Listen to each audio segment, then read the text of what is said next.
program.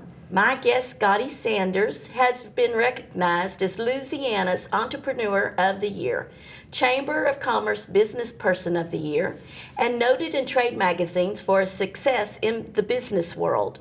He is also certified by the Ritz-Carlton on excellence in customer service.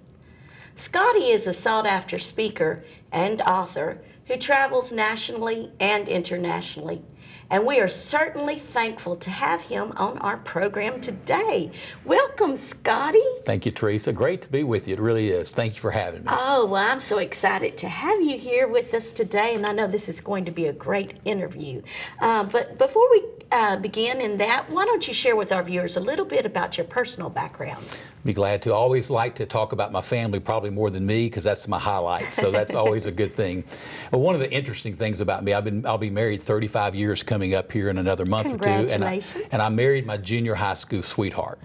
And we dated for 4 years before we got married. And I like to tell people that I invested so much money on birthday and Christmas and those kind of things. I wasn't letting her get away from me. So we've been married for almost 35, but we dated several years before that. So she's the love of my life. She's certainly the better half of me. And we're very blessed to have 2 children. They're grown. Our daughter's name is Jenny. She's 32 years old, and our son is Jake. And our son Jake lives in Louisiana. Our daughter Jenny lives in Texas, very close to us. And the good thing about that, she brings a couple of her granddaughters with her, so that's awesome. So we actually have 4 granddaughters, 2 in Louisiana and 2 in Texas. Oh, awesome. That is wonderful. Well, that's just great to see that you have such a passion for your family. That's Yes. Wonderful. Great testament. Too. Great testament. Well, go ahead and tell us a little bit about how you came to know Jesus Christ as your personal Savior. I'd be glad to do that. I actually grew up in the Catholic Church. I like to tell people I got kicked out of the Catholic school when I was in the 2nd grade. I had to go to secular school. Those nuns and I didn't get along real well, but grew up in a family that raised us in the church. But the thing that I was going through is that I didn't really understand the fullness of God and what He had for me. And I was very blessed that my girlfriend at the time, my wife now, she was very instrumental in leading me to the Lord, is she invited me to go to her church. And when I went to the church, I heard really for the first time about God's grace, because I was really brought up in a way that it was all about working for your salvation, doing good works. It wasn't about that personal relationship with Jesus and putting your faith and trust in Him and God's gift of salvation. And so as a teenager, I put my trust and faith in Him. And it was a few years after that, I was baptized. I became a member at the church that she and I were married in. I was baptized in. Both of our kids were saved and baptized. So it really became a faith heritage for us at that church. And I actually served as a deacon at that church when I was 25 years old. God called me to the ministry when I was 28 while I was at that church as a deacon, and actually was the first church that I served as executive pastor, and I served there for 19 years. Oh, wow. Yeah. Great. Awesome. And are you on staff? Pastoral staff right now? I am. I like to tell people I'm kind of like renting executive pastor. I don't do any of that full time because I have so many other things I'm involved in. I really have a passion to help church plant, so I'm helping a church plant in the Flower Mound area right now. I give them a couple Sundays a month, and then I'm there, a day or so a week. And then I'm helping the church that's my home church back in Louisiana. I go back there 1 week a month. I'm actually preaching there this Sunday, but I'm there 1 week a month. It's a very, very large church. They've got 7,000 members, and it's a very, very big church, 188 employees, so it's a very big church, great ministries there. But God opened the door for me to go there and to serve in a leadership capacity. So I'm operating as the lead pastor while they're in an interim period right now as they search for their permanent pastor. So it's a very unique situation, and God's been very gracious and opened up that door of ministry there. Awesome. Okay, so the church plant that you're helping in Flower Mound, is this something that you do for just non-denominational churches, or is there? It is. This is actually a non-denominational church, and I've helped a number of non-denominational churches, and we've probably worked with 100+ churches over the last 5 or 6 years. But again, I try to help church plants that are usually under-resourced, and so that I can go in and I feel like make an impact. And it's something that I've got a not-for-profit company that we specialize working with church plants or newer churches or international churches. So I kind of do that through my not-for-profit organization to kind of give away some of the services that we provide.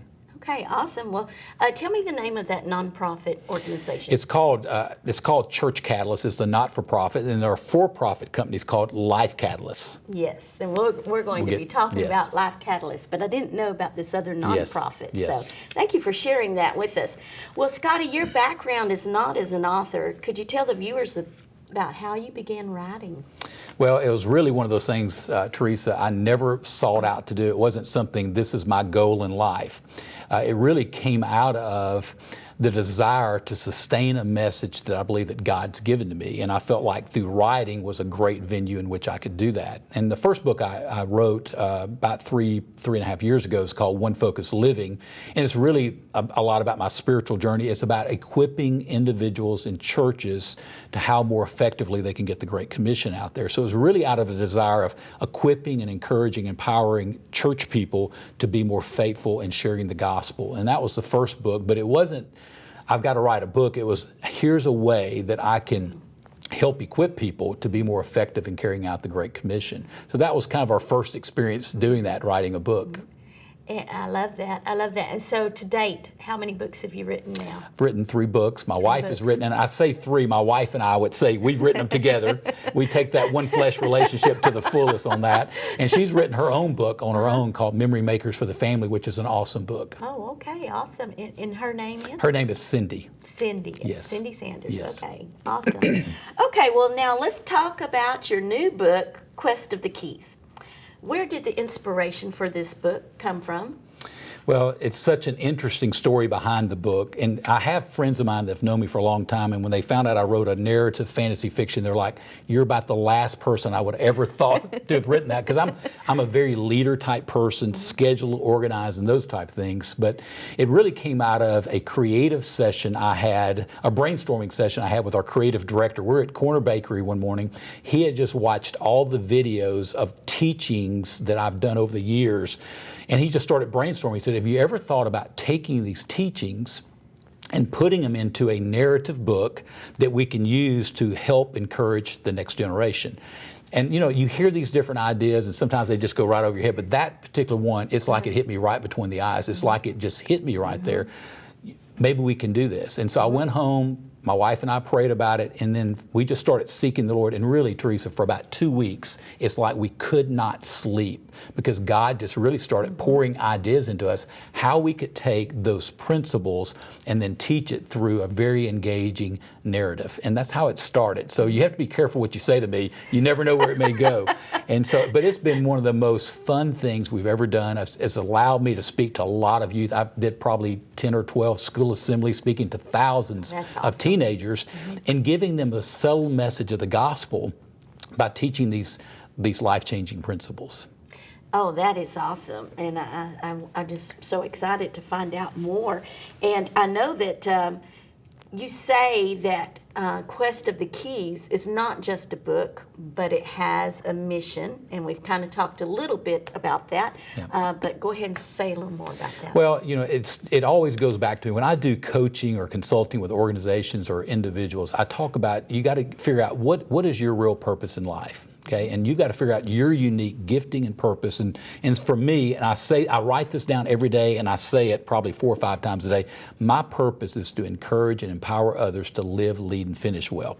This book, Quest of the Keys, is a way for me to accomplish the purpose and mission that God's given to me. So it's more than just a book. It's a way that I can sustain that message that God's put into me to encourage and empower other people. And so we've built really a business around the book. We've got a lot of ancillary resources and products that we do that can work from CEOs of Fortune 500 companies to 5th graders in schools and still teach those same principles up and down the line. And that's a unique thing about Quest of the Keys. Oh yeah, that's a wide range right there to be able to accomplish that within, how many pages is it? It's about 200 pages. 200 to accomplish that. That is awesome, Scotty.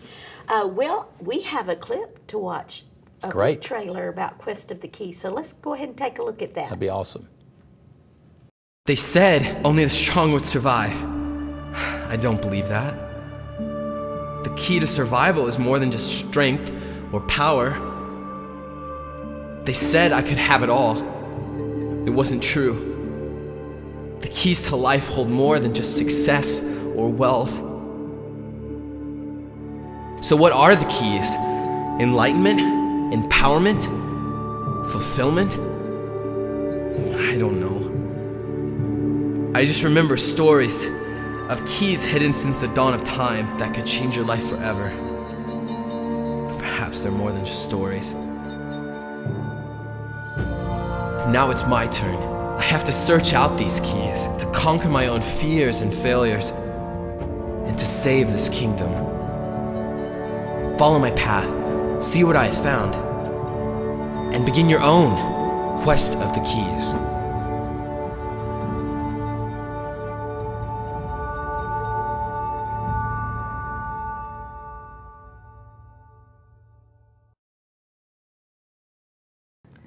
Wow, Scotty, that is an awesome book trailer. I understand you. Who produced the book trailer? Cheryl Wicker, who is in the movie world, but she's also my publicist and a dear friend of mine. And so when I talked to Cheryl about the original project, Quest of the Keys, I said, Cheryl, you know, we've got to do something visually that can really capture the imagination. And I want it to be able to speak to the young at heart as much as we possibly can here. And so she developed a team. She started finding someone that would do the original music score within the video. We found an incredible, talented individual in Minnesota that did the animation behind it.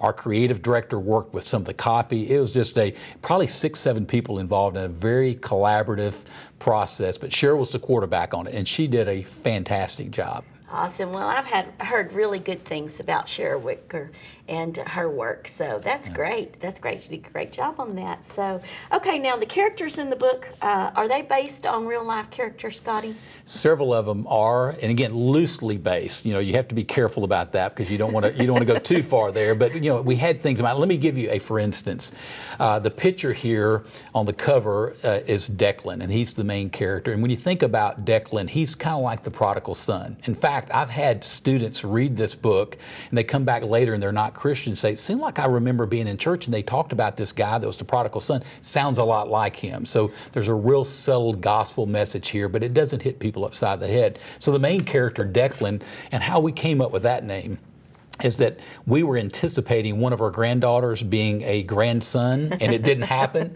And so we'd already had the name. My son had picked out the name, but it's going to be Declan. So here's our grandson right here.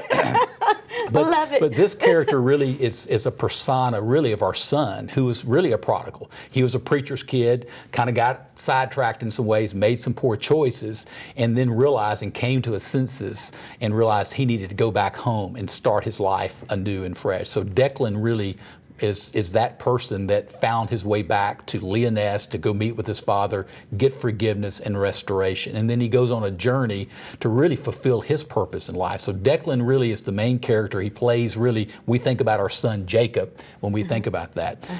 Declan's sister in the book is called Nicole. Our daughter's name is Jenny Nicole Labello now. So she plays the sister part, and some of the same characteristics of her as our daughter. And then Octavius, who's another one of the main characters. He's the elder of Leoness. And I hate to say it, but that's somewhat me as the character, the kind of the wise elder to bring wisdom and teaching to the community. Oh, well, that is awesome. Well, now, okay, tell me more about the schools partnering with this book. Tell us more about that. I think that is really exciting news. Well, I can't help but to think another one of those things where God orchestrated to put things together. Probably for 3 years, I worked with one of the largest charter, in fact, they are the largest charter school system in Texas, and I did leadership development. I worked with their C-level leaders on down to principals in schools. So I developed a strong relationship in the charter school system, and then through that, I started brainstorming with the CEO of the charter school system. They've got, I don't know, 20,000 students statewide, and actually they're going nationally now, about the idea of them being the pilot school system to use this idea. And when I presented it to him, he loved the idea of taking this, using it in the school system, and we developed English language arts curriculum to go along with that. We work with a very large educational firm that is our partner there, that they develop the marketing and the curriculum that now you can teach character development in the school, but the students are learning English language arts in the process. And I'd like to say, I think it's a great idea. And it was one of those things we talked about. How can we get something that they're getting the benefit to learn what they need to learn, English language arts, but in the process they're learning these life-changing principles along the way. So had it not been from the relationship with the charter school, I probably would have never thought to go there, but because I had that relationship 3 years prior, it really presented a venue to do that. We also partnered with our first public school district in Louisiana, where we did with 1,800 middle schoolers. We did this past April, had great response, and that's opened up the door for us now. I don't know, we're probably in 15 states, but we continue to get orders in that they're maybe trying it and they're, in one classroom or in a district and those type things. So we continue to get a lot of great positive feedback and traction on that. So we think it's got the potential to be in every school system in the nation is our goal. Wow, now I love that. So that's very innovative. And to your knowledge, has this ever been done before? Not that I'm aware of. Of course, sometimes, Theresa, sometimes you can be so bleeding edge you're before your time. We're hoping that's not the case, because it really is a unique, creative idea of way that you can teach these life-changing principles about taking personal responsibility for your life, but you still learn English language arts in the process. I love that. It's like getting a full body workout in 10 minutes, yes. where it's just working smarter, not harder. Yes. So in combining, I love that. Well, tell me, have you gotten any feedback from you since they've been reading your book, your new book? We continue to get positive feedback, but as I've learned preaching periodically, no one typically will come up and tell you that really was bad. So, I want to gauge that a little bit. I think at the end of the day, through seeing more schools and more cities use it, I think it's too early to tell how great it is. We feel very confident. We continue to get positive feedback. But again, we don't want to get ahead of ourselves. We're going to continue to work and pray and believe God to bless and use this down the road. But thus far, we've gotten great response. Amen. And just those doors opening, the school system opening for this, I just love that. I'm very excited about that. Thank you. And so with the Lord calling you to do this, and as you say, it has a mission, I'm not going to be a bit surprised that this is really going to take on and go well. Yeah, well, thank you. We're praying and believing God to do that. And we've got a great team. And I tell people that when people say about me writing this book, it really was a team effort. We had, and that's one thing if I can talk about just a little bit, I was certainly kind of the driver. I really set the vision and what we want to do, and the principles that are in the book are things that I've taught for years and years. But I can assure you, to get the quality of the writing and the narrative that we want at this level, it was going to be more than just me involved in that. So our creative director, Kevin Lynham, was involved. My wife was involved. Kevin Lynham's daughter, she's 19 years old, so we had a female teenager, which is our target audience, part of our writing team. And we also use Dr. Timothy Boswell, that's a professor at North Texas University, that his expertise is in fantasy fiction. He was on our team in writing. So it was a very collaborative, joint effort to get the level of excellence that we're looking for. So, my name is the main one on the book, but I assure you there are a lot of people behind getting to the quality that we're looking for. Awesome. Well, that is great news. Well, now let's talk about this nickname that you've been given, Life Catalyst. And I know that you travel around the world speaking, so tell us more about this dimension of Scotty Sanders. I'm not 100% sure how I got tagged that. I think a former staff member probably called me that at some point. And really the whole thing about a catalyst is a person coming in and bringing about progress or change. It's taking an individual or taking an organization that may be stuck for whatever reason. And I've had the ability that God's given to me to go in to assess quickly in a person's life or in a situation that I can help them to get unstuck and move forward in a positive and a more effective way. And so when I started my consulting firm 5 years ago, that was the natural thing to call it Life Catalyst Consulting, but that's where it started. Kind of that became my moniker a number of years ago, and so we just picked it up and named the company Life Catalyst.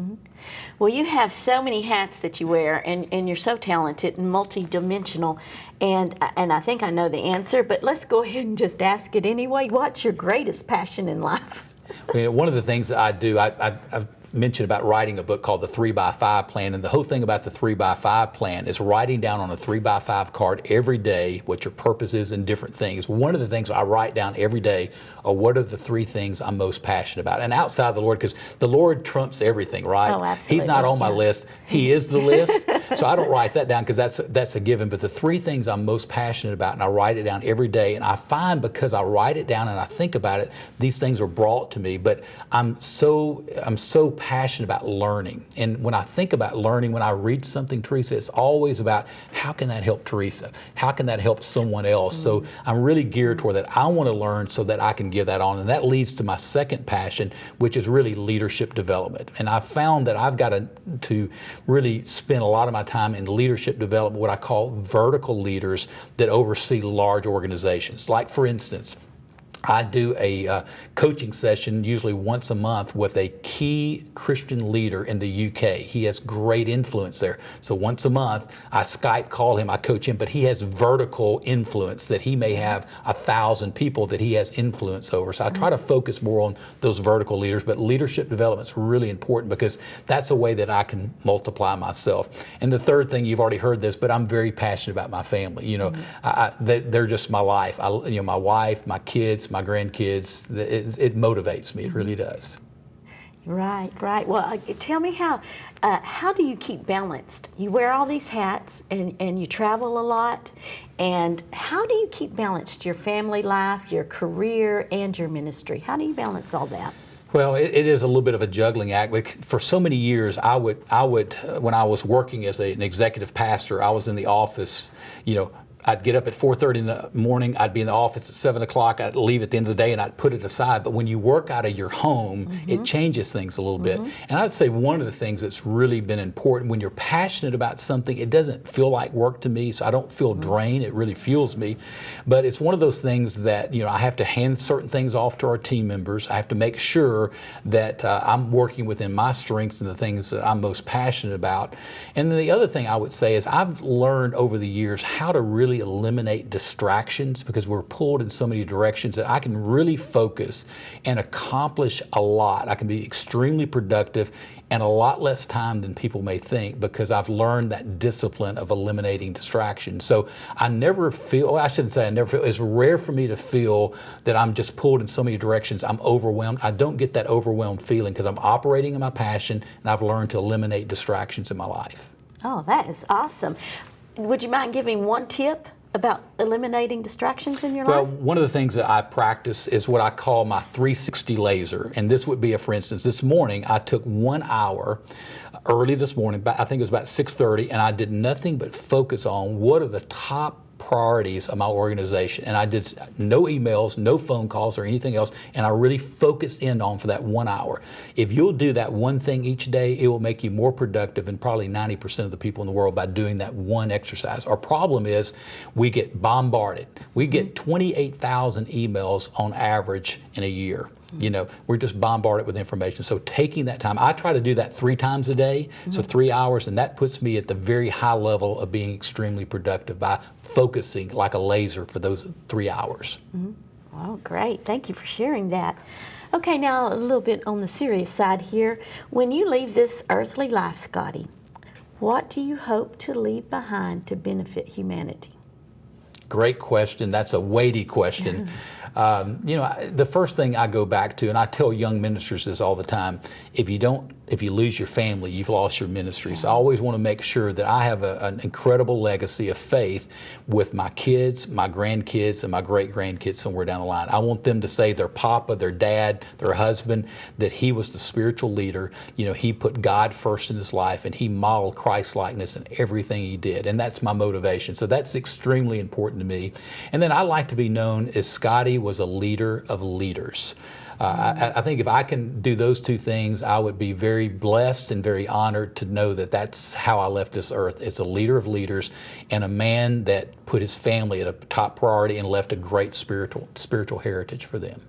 That's beautiful, Scotty. Thank you so much for sharing with us today on Time with Theresa, and we just look forward to more success in all of your endeavors, and God bless you for all that you're doing in behalf of others, because like you said, you really want to empower and you want to enrich the lives of others. So thank you so much. Well, thank you, Theresa. You've been an encouragement. Thank you for the opportunity to be on your show today. And we'll have your contact information up on the screen so our viewers can contact you directly. Great. If they need a life coach, or if they need a church in the Flower Mound area, or, just several different things they could contact you for. So thank you so much for coming and being on the program. God bless you. Thank you. Well, how about it? Do you have a song waiting to be sung, a book waiting to be written, or a business to start? How long have you been waiting? How long do you plan to wait?